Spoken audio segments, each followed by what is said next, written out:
Okay, so I'm just gonna start from here and work my way over. So the liver, the gallbladder, cystic duct is the little green tube, and then it's the common bile duct.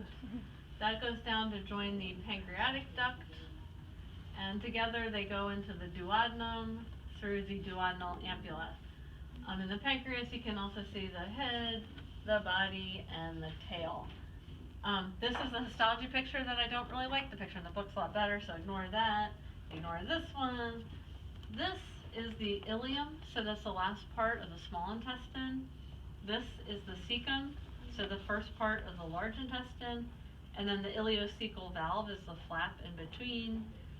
There's the appendix coming off the side of the cecum.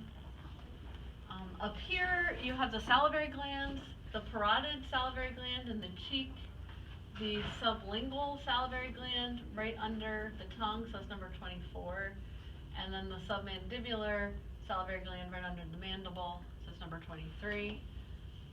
The esophagus is this tube. You can see it peeking out from behind the trachea. Here it is much clearer. That's the esophagus.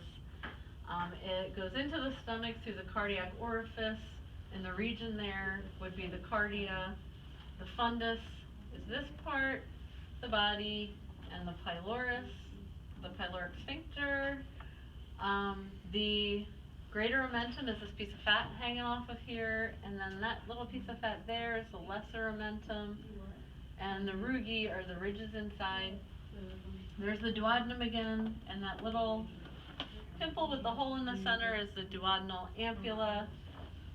I won't do the intestines on here, so ignore that. Ignore that, that's also better in the book. Here, these ridges are the circular folds, and you can see it from the side, and all these little things sticking out of that, that's the villi.